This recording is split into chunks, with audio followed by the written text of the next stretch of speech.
오늘 말씀의 제목은 화해라고 하는 제목으로 여러분과 나누도록 하겠습니다.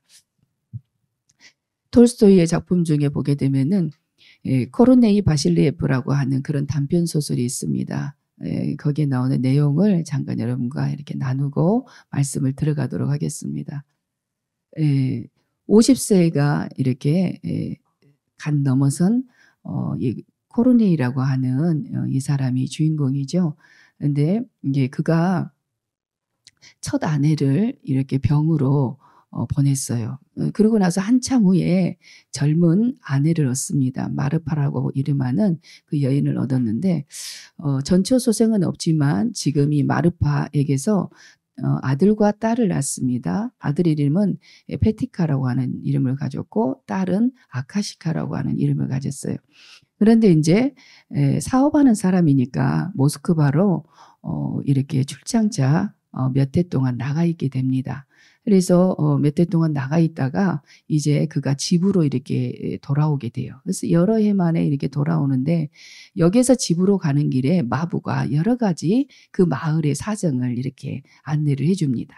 그런데 이제 그 가운데 어떤 소식을 듣게 되냐면은 자기의 아내에 대한 소식도 듣게 됩니다. 자신의 아내가 자기 집에 있는 머슴하고 정분이 났다라는 소식을 듣게 되죠. 이 소식을 듣자마자 그는 집에 도착해서 코르네이는 아내를 막 신문하기 시작하는 거예요. 그러니까 아내가 막 부인하면서 나는 절대 그러지 않았노라고 이렇게 말을 합니다.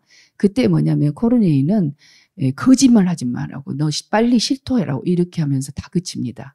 그때 이 아내가 화가 나서 이렇게 말하는 거죠. 당신이 나에게 해준 게 뭐가 있냐고 하면서 같이 이렇게 맞받아치는 거예요. 막 고함을 지르니까 그 말을 들었던 코르네이가 화가 나니까 폭행을 합니다. 그래서 머리가 터지고 갈비뼈가 부러지는 그런 부상을 입게 돼요.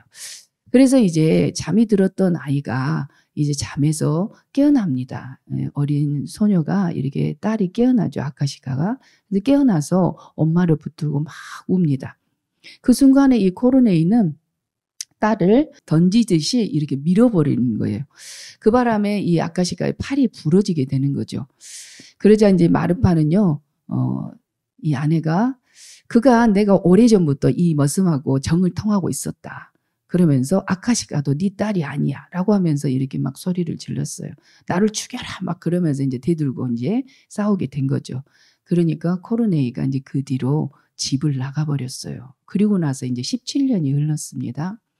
그래서 이제 사실 50세가 넘은 이 코르네이가 첫 부인을 잃고 그리고 둘째 부인 젊은 여인을 얻어서 살았지만 17년이라는 세월이 흘렀잖아요. 그 전에 또 사업자 몇 년을 떠나 있었고 그러니까 나이가 꽤 들었겠죠. 그런데 이제 늙은 노인이 돼가지고 정말 폐인이 돼가지고 나타난 거예요. 그래서 누독이 이런 외투를 거치고 마을 어귀에 들어서게 됩니다. 그런데 이 마을 어귀에 누가 살고 있었냐면 자신의 딸 아카시카가 이렇게 살고 있었어요. 그래서 누더기 옷을 입은 이 노인을 보고는 너무 불쌍한 마음이 들었어요. 또 병도 들었고 그래서 자기 집으로 모십니다. 그리고 대접을 하는 거예요. 그런데 이제 이 아카시카가 어렸을 때 그 다쳤던 팔이 부러졌던 이 팔이 구부러져 있는 겁니다. 그래서 물었어요. 이 노인이. 그 팔은 어쩌다가 그렇게 다쳤느냐고. 그랬더니 그 딸이 하는 말이 아버지가 나를 던져버렸어. 이렇게 팔이 부러지게 되었노라고 이렇게 말을 하는 거예요. 그러니까 이 코르네이는 그때서야 자기의 딸이라는 것을 알아보게 됩니다. 그래서 말없이 눈물을 흘렸어요. 그리고는 이제 그 밤에 자기 집으로 가게 됩니다. 가서 배를 눌렀어요. 그랬더니 안에서 여자분이 나오는데 금방 코르네이라는 걸 알아봤어요. 그리고는 박대하고 집에를 못 들어오도록 쫓아버립니다. 근데 코르네이는 그 여인이 자신의 아내라는 것을 못 알아봤어요. 그리고는 마을 어귀로 다시 가서 그날 이 젊은 아카시카에게 들어가서 이렇게 이야기를 합니다. 친정 어머니께 내가 용서를 받으려고 찾아왔었노라고 어젯밤에 찾아왔었노라고 말을 해달라고 하면서 거기서 이제 운명을 하게 되죠. 그런데 이제 이렇게 박대를 하고 났더니 이 마르파가 마음이 편했겠습니까? 그래서 저녁 내 잠을 이루지 못하고 설쳤어요. 그래서 아침이 돼가지고 마을 어귀로 한번 나가봤습니다. 그랬더니 사람들이 많이 모여 있더라는 거죠. 어제 봤던 그 나그네가 죽었네 그러면서 이렇게 다 사람들이 서 있는 거죠.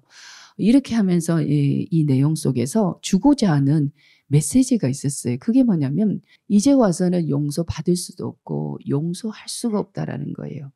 예.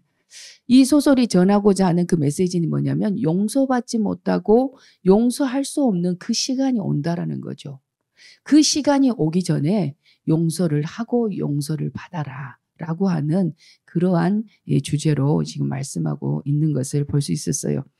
우리가 용서하지 못하고 용서받지 못하는 사람만큼 불행한 인생이 없다라는 것을 우리는 생각할 수 있습니다. 자, 갈등이라고 하는 말 있잖아요. 갈등. 예, 갈자가 칡갈자를 써요. 그리고 등은요, 등나무 등자를 이렇게 사용하고 있는 것을 볼 수 있어요. 칡 덩굴과 이 등나무가 이렇게 만나게 되면 어떻습니까? 줄기가 이렇게 뻗어나가게 되면서 이것이 계속 자기들끼리 이렇게 꼬여간다는 거죠. 얽혀가는 그런 특징이 있어요. 그래서 칡덩굴 이 등나무가 함께 자라게 되면은 얽히고 설켜가지고 피입이 꼬여간다는 거예요. 마치 우리 인생에서도 인간관계도 서로 이해관계가 다르게 되면은 이와 같이 우리가 원치 않지만 정말 해결할 수 없는 그런 이런 인생이 꼬여가는, 그래서 어떻게 풀어야 될지를 모르는 그런 상태에 놓이게 될 때가 있다라는 것입니다. 자, 오늘 본문은요. 용서받지 못하고 용서하지 못한 채 인생을 마무리할 뻔했던 두 형제, 쌍둥이 형제에 대한 그런 이야기를 담고 있어요. 방금 저희들이 읽었잖아요. 죄로 인해서 우리는 하나님과 원수되었다라고 이렇게 말하고 있어요. 단절된 삶을 우리는 하나님과 그런 관계 속에 있었더라는 것입니다. 그런데 성자 예수님, 바로 하나님의 아들 예수님이 이 땅에 오셔서 십자가에서 그 하나님과의 우애의 담이 되고 있는 그 죄의 문제를 친히 죽으심으로 우리의 죄의 문제를 해결해 주셔서 하나님과 우리와의 관계를 화목하게 해 주셨다는 거예요. 그래서 뭐냐면은 화목된 자로서 우리는 이웃과 화목해 하는 그러한 직분을 받았다라고 성경에 이렇게 말씀하고 있는 것을 볼 수 있습니다.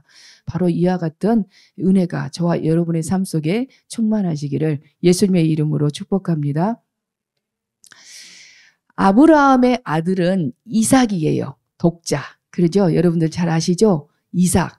이삭에게는 뭐냐면 쌍둥이 형제가 있어요. 에서와 야곱이 있습니다. 오늘 그 에서와 야곱이 극적으로 만나는 그런 본문의 말씀을 저와 여러분이 읽었어요. 큰 형 에서는 어떤 사람이면 들사람이다. 그래서 몸에 털이 많고 남성적인 그런 에서였어요. 그래서 에서는 들에 나가서 사냥하기를 즐거워했다라는 것입니다. 근데 반면에 야곱은 어떠냐면 어머니 치마포구에 쌓여가지고 살았어요. 그래서 어머니가 요리하는 팥죽을 눈여겨보면서 팥죽도 잘 끓이는 야곱으로 그렇게 보입니다.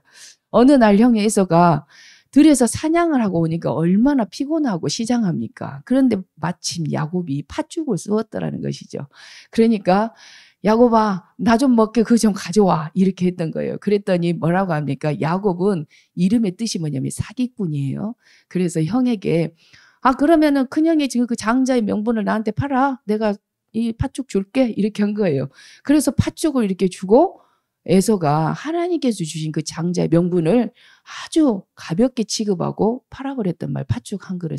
그리고 이후에 전개되어지는 내용을 보니까 이제 그 아버지가 어떠냐면 이제 눈이 어두워졌어요. 이제 임종할 때가 가까이 옵니다. 그러니까 아버지가 자녀들에게 축복 기도를 해주고 임종을 하려고 큰아들을 부릅니다. 큰아들에게는 장자의 명분은 두 몫이에요. 유산을 상속을 받는데 2배를 줘요. 그러니까 큰아들에게 뭐라고 말하냐면 에서야 어서 가서 들에 가서 사냥해가지고 나를 위하여 별미를 만들어가지고 와라. 내가 그것을 먹고 너를 축복할게. 마음껏 축복하겠다고 이렇게 하는 거예요. 그래서 에서는 나가서 사냥을 합니다. 그런데 이제 그것을 누가 들었어요? 아내 리브가가 들은 거예요. 그러니까 리브가가 특별히 야곱을 매우 사랑했던가 봐요. 그래서 야곱에게 여차여차에게 너 있잖아. 내가 시키는 대로 해. 가서 염소를 한 마리 잡아가지고 털을 갖다가 야곱은 털이 없어요. 몸에. 매끈매끈하다 있잖아요. 그 털을 갖다가 형처럼 얻는 붙여. 그리고 내가 별미를 만들어줄 테니까 아버지에게 네 형이 오기 전에 빨리 들어가. 이렇게 한 거예요. 털을 딱 붙였잖아요. 그래가지고 아버지에게 딱 들어갑니다. 내 아버지요. 그러니까 음성은 야곱인데 몸은 털을 만졌잖아요. 그러니까 몸은 이 에서네 이렇게 말을 하면서 이제 아버지를 위해서 제가 별미를 지어왔습니다. 제가 에서입니다. 이렇게 말을 한 거예요. 그러니까 별미를 이제 마음껏 먹고 그리고 축복 기도를 하는 거예요. 야곱을 에서인 줄 알고 장자의 축복을 축복 기도를 해준 거예요. 마음껏 축복을 했어요. 그러고 났더니 그거 끝나고 나니까 에서가 별미를 만들어가지고 이제 누구에게 옵니까? 아버지에게 가져왔어요. 아버지요, 제가 사냥을 해가지고 아버지를 드시도록 이렇게 별미를 만들어 왔습니다. 그랬더니 아버지가 방금 다녀간 사람은 누구냐는 거죠. 막 부르르 떨어요. 그래서 자기 동생 야곱이 왔다 간 것을 이미 에서가 알게 된 거예요. 그러면서 내가 축복을 마음껏 네 동생에게 다 해줘 버렸다. 그래서 이제는 너에게 빌어줄 축복이 없다라고 이렇게 말하는 것을 볼 수가 있습니다. 너무 안타깝죠? 에서는요 간청을 했어요. 나에게 빌어줄 축복이 남은 축복이 없습니까? 나에게 그 남은 축복이라도 나에게 빌어주십시오라고 기도해달라고 그렇게 간청하는 것을 볼 수 있어요. 자, 창세기 27장 37절 우리 한 목소리로 합독해 보면 좋겠습니다. 이삭이 에서에게 대답하여 이르되 내가 그를 너의 주로 세우고 그의 모든 형제를 내가 그에게 종으로 주었으며 곡식과 포도주를 그에게 주었으니 내 아들아 내가 내게 무엇을 할 수 있으랴. 아멘. 아버지 말이 어떻습니까? 내가 내게 무엇을 할 수 있으랴. 내가 있는 축복을 다 네 동생에게 해버렸다. 나는 넌 줄 알았다. 이 얘기예요. 빌어줄 병이 하나도 남아있지 않다고 하니까 에서가 분이 난 겁니다. 화가 나가지고 기회를 봐서 이 야곱을 죽여버리려고 한 거죠. 그 어머니 리브가가 어땠겠어요, 마음이. 그래서 이 동생 야곱을 자기의 오빠인 밧단 아람에 살고 있는 그러니까 야곱에게는 외삼촌이요. 라반의 집으로 피신을 시킵니다. 피신해가지고 20년 만에 이제 고향으로 돌아가는 길에서 지금 이 형이 400명의 군사를 데리고 오고 있다는 소식을 들었어요. 중간 지점에서 지금 만났어요. 야곱은 자기의 고향 집으로 헤브론으로 가고 있는 중이었고 지금 뭐냐면 에서는 세일산에서 지금 이곳으로 오고 있다는 소식을 또 들은 거예요. 그러니 야곱의 마음이 얼마나 이렇게 위축되고 두려움에 떨었을까 우리는 상상해 볼 수 있습니다. 군사도 400명이나 데리고 온다잖아요. 그래서 야곱이 꾀를 냈어요. 대열을 세 대열로 이렇게 분리를 시킵니다. 첫 번째 대열에는 자신들 아내들의 그러니까 레아와 라헬의 몸종이 있어요. 이 여종들에게서 난 이 자녀들과 함께 제일 앞에다가 대열을 딱 세워요. 그리고 나서 두 번째로는 무엇이냐면 자기의 첫 부인 레아와 그 자식들을 딱 뒤에 세워요. 그리고 마지막으로 세 번째에는 자신이 가장 사랑하는 라헬이라고 하는 여인과 그 자식들을 이렇게 세웁니다. 그리고 야곱이 제일 앞에 이렇게 서서 그렇게 가고 있다가 에서를 만나게 되는 거죠. 자, 인간적인 약은 꾀로 내 가지고 세 대로 딱 나누어서 여차 자기 형이 군사들을 동원해 가지고 우리를 공격하면은 제일 뒤에 있는 라헬이와 자식들은 먼저 도망가게 하자. 이렇게 꾀를 썼지만 에서 앞에서 어떻게 합니까? 오늘 본문에 보니까 7번 땅에 엎드려서 절을 합니다. 7번. 최고의 예우를 차리는 거예요. 형에게 자기의 주님과 같이 이렇게 경배하고 있는 그런 모습을 볼 수 있어요. 그런데 에서는요, 야곱을 본 즉시 야곱을 안고 목을 어금 맡기고 입을 맞추고 그리고 막 웁니다. 에서가 야곱을 향해서 분을 내고 뭔가 죽이려고 이런 어떤 행위를 할 줄 알았더니 그게 아니고 목을 어금 맡기고 눈물을 흘리면서 그렇게 하고 있는 이 모습을 볼 수 있어요. 20년 동안 이들은 어떤 삶을 살았을까요? 에서는 분노와 이 저주, 이 분을 풀지 못해서 내가 야곱을 보기만 하면은 내가 이렇게 하리라 그렇게 하면서 20년을 살아왔을 거예요. 야곱은 어떠했을까요? 두려움과 불안 속에서 살았을 거라는 거죠. 늘 평안하다가도 문득 과거를 돌이켜 보면은 그때 내가 이렇게 해가지고 속여가지고 내가 장자의 축복을 빼앗아가지고 왔는데 이런 생각이 들지 않겠어요? 그래서 뭐냐면 자기보다도 더 철저한 사기꾼 외삼촌 밑에서 그렇게 20년 동안 노동력을 착취를 당했잖아요. 그리고 돌아오게 됐는데 이렇게 단 한순간에 끌어안고 형 에서가 다가와서 이렇게 하는 장면을 통해서 20년 동안에 그 원수가 어떻게 됐대요?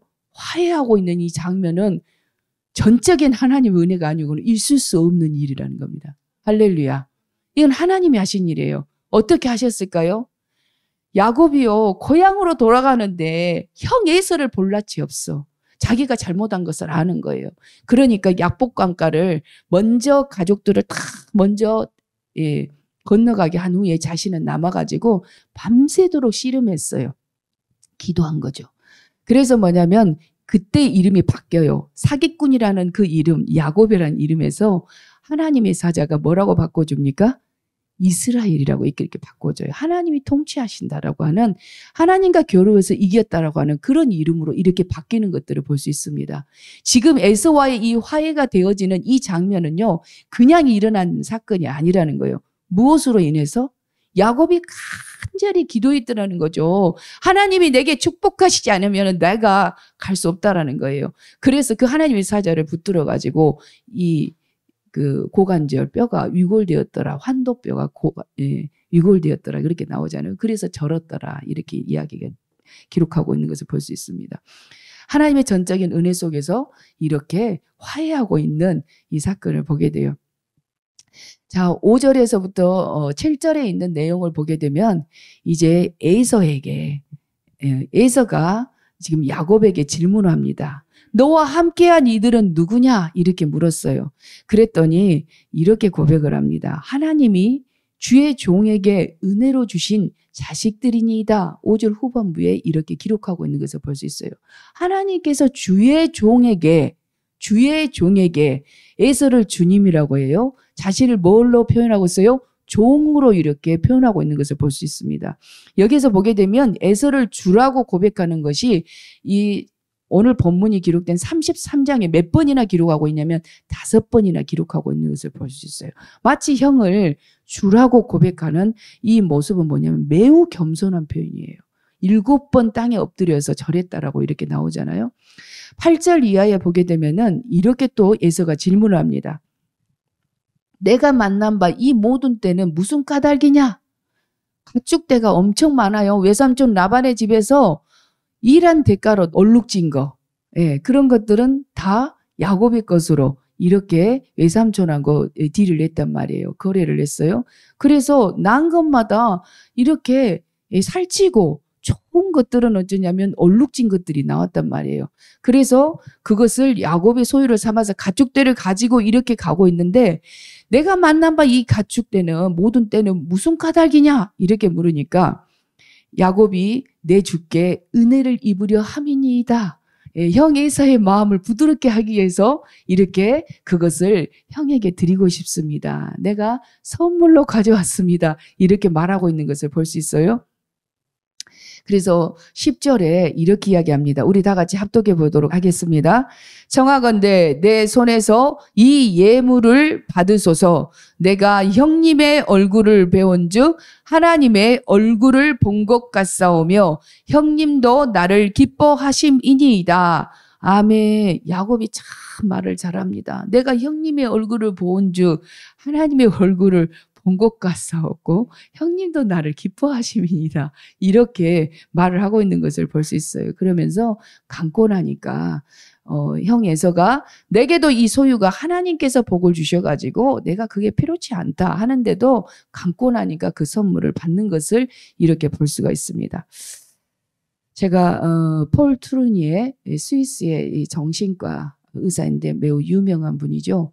그분의 책 가운데에 이런 치료 사례집이 있어요. 근데 그 치료 사례집에 나왔던 한 예를 여러분과 나누기를 원해요.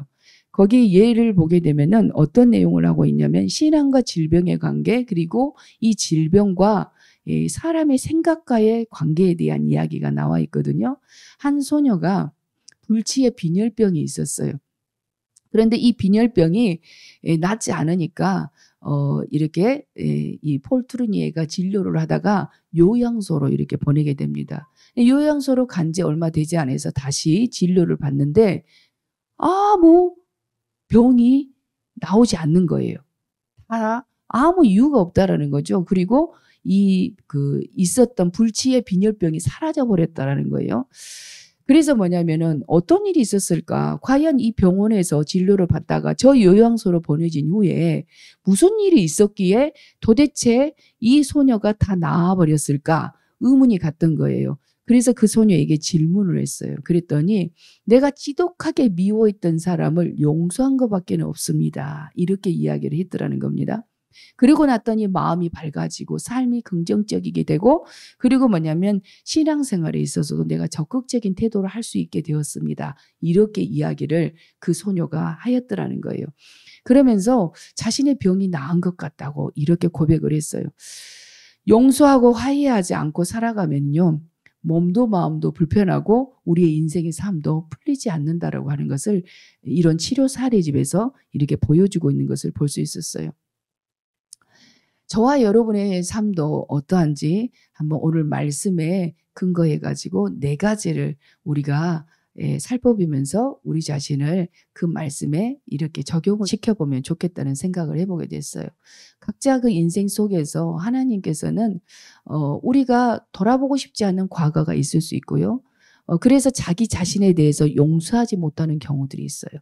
그래서 제일 첫 번째로는 내 자신과 나의 과거와 함께 용서하고 화해해야 된다는 거예요. 내 자신을 용서해야 된다는 것이죠. 두 번째는 무엇이냐면요.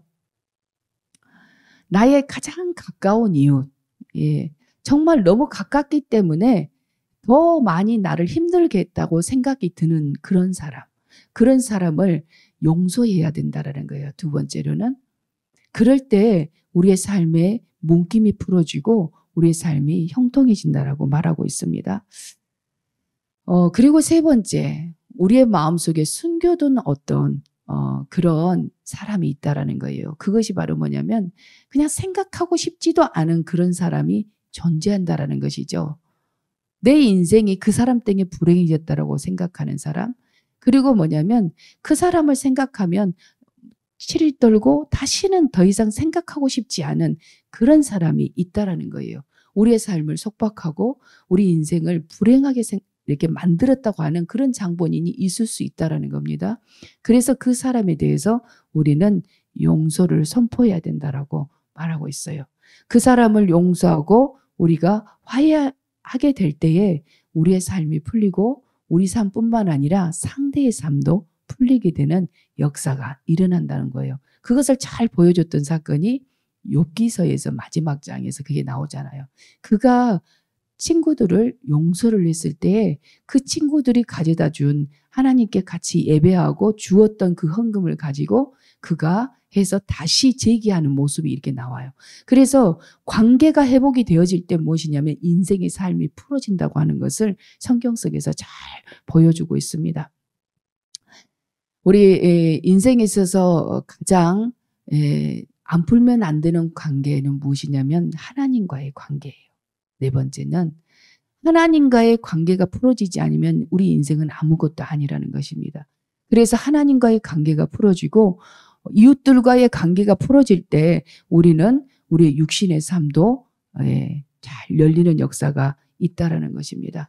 그래서 오늘 말씀을 깊이 생각해서 두 형제 에서와 야곱이 20년의 세월 동안 어떻게 지냈을까 우리는 생각해 봐야 한다는 거예요. 눈에서 안 볼 때는 때로는 그냥 우리는 평안하게 지낸 것으로 생각을 해요. 그러나 우리의 삶 속에 야곱이 20년 동안 얼마나 고생했습니까?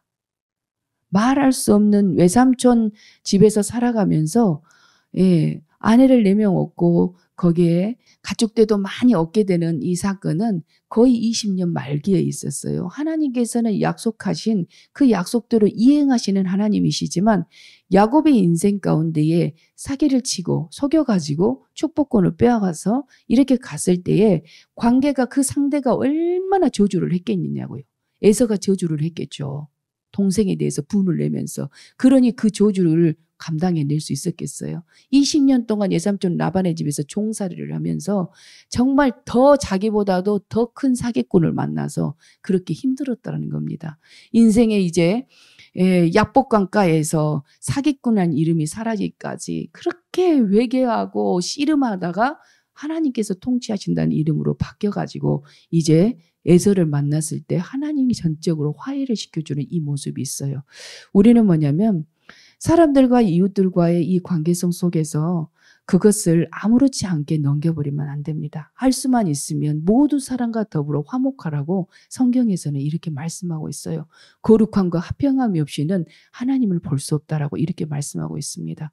그래서 우리가 위로는 하나님과의 화목, 그리고 수평적으로는 이웃과의 이 화목이 이루어질 때 우리는 더 나아가서 하나님을 알지 못하는 이들에게 화목해 하는 자의 이 사명을 잘 감당케 되는 줄로 믿습니다. 그런 저와 여러분이 될 수 있기를 예수님의 이름으로 축원합니다.